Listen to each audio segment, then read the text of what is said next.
Good morning, my dear students. Welcome back to your English class, Chapter 10 The Mystery of the Missing Ring. At first, we shall recollect the chapter. Up to that much we have seen. What we have seen in the last class, we have seen the ring was missing and the suspected person has been taken to Mr. Regnier's room for checking.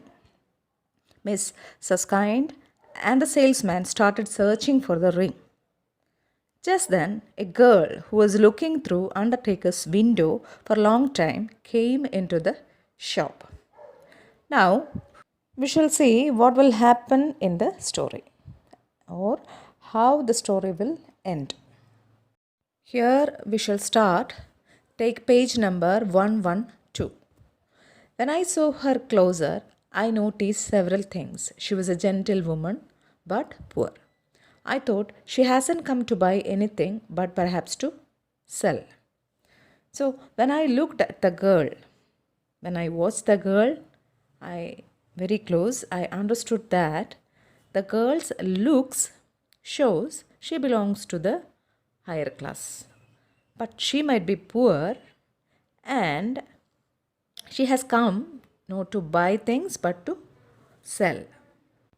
With her left hand, she took out a little paper packet from her bag and put it on the counter. It contained a brooch of very little value.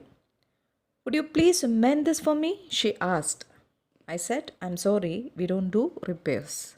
She said, thank you. She waited a moment and then her bag touched the paper so that it fell off on my side of the counter. It may have been an accident, but it was very cleverly done. She took out a little paper from her bag.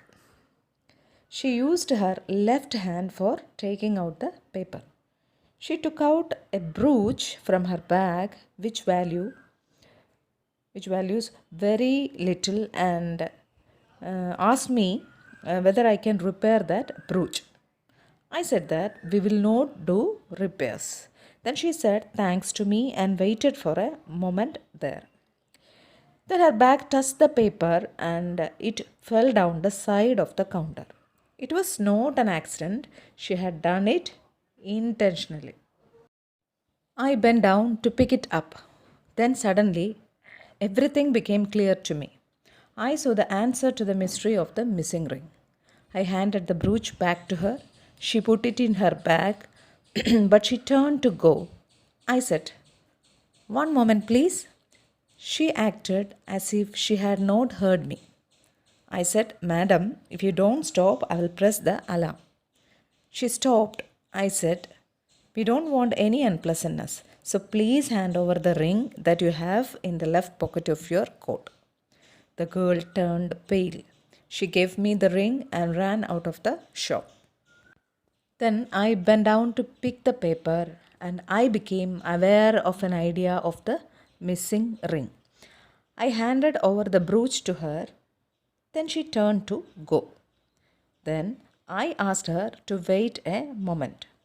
But she tried to run out of the shop and I ordered her to stop, otherwise I will press the alarm. When she stopped, I asked her to hand over the ring that she has put in the left pocket of her coat. Then the girl became pale, or she became scared. She gave me the ring back and just ran out of the shop. Just then, Mr. Regnier came out of his office with the man. I opened my hand and showed them the ring. The man went out of the shop like a shot from a gun. But how did you do it? Mr. Regnier exclaimed. I noticed that the man was wearing a very bright necktie. I thought he might prefer something more modern than what we sell. So I wondered why he had come to Regnier's. Then there was this girl who was looking into the undertaker's window. Then Mr. Regnier and the man came out of his office. I opened my hand and showed the ring to them. When the man saw this, he went out of the shop very quickly. Then Mr. Regnier asked me how I found the ring. The man was wearing a bright necktie.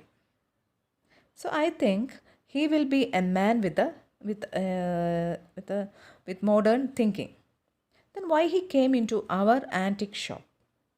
At the same time, I noticed the girl who was looking undertaker's window for long time. Oh, said Mr. Regnier, that's strange. She was waiting, I said. She brought in a cheap thing for repair. She must have known that Regnier's doesn't do cheap repairs. Of course not. She came in, took out a packet from her bag with her left hand, even though she wasn't left handed. She put her left hand just where the man who was left handed had put his hand after I had taken the tray of rings out of the safe. Just before I noticed that the flower ring was missing. Mr. Regnier was surprised to hear this. I said to Mr. Regnier that the girl brought a cheap thing to repair, even though she knows that the Regniers doesn't do cheap repairs. She came into the shop and took out a packet from her bag using her left hand. I noticed that the girl was not left handed and why she is using her left hand like the man just came in. It made me suspicious. Another thing, the girl put her left hand in the same place where the man who was left handed put his hand. The same time I came to know that the flower ring was missing. But what had he done with it? Asked Mr. Regnier. There was one more thing which I remembered. It came to me just as I was picking up the girl's paper. The man had stopped chewing gum when we were all searching for the ring. You can swallow chewing gum. You can't drop it on the floor. There was no waste bin. He had not moved from where he was standing. So he must have put it somewhere within reach. There was nowhere he could have put it except under the edge of the counter. That's where I looked for the chewing gum just as the girl was turning to go out of the shop. Look, there is a mark on the gum where the ring was pressed into it. So Mr. Regnier asked me that what the man had done with the ring. Then I answered that the man had stopped chewing gum and he has no place to dump the chewing gum. He can't swallow the chewing gum and there was no dustbin to dump the chewing gum. He can't drop it on the floor. So I thought he must have put the chewing gum somewhere under the edge of the counter. Then I looked for the chewing gum and I found it under the edge of the counter. I found a mark of the ring in the chewing gum. He has pasted the ring on the chewing gum.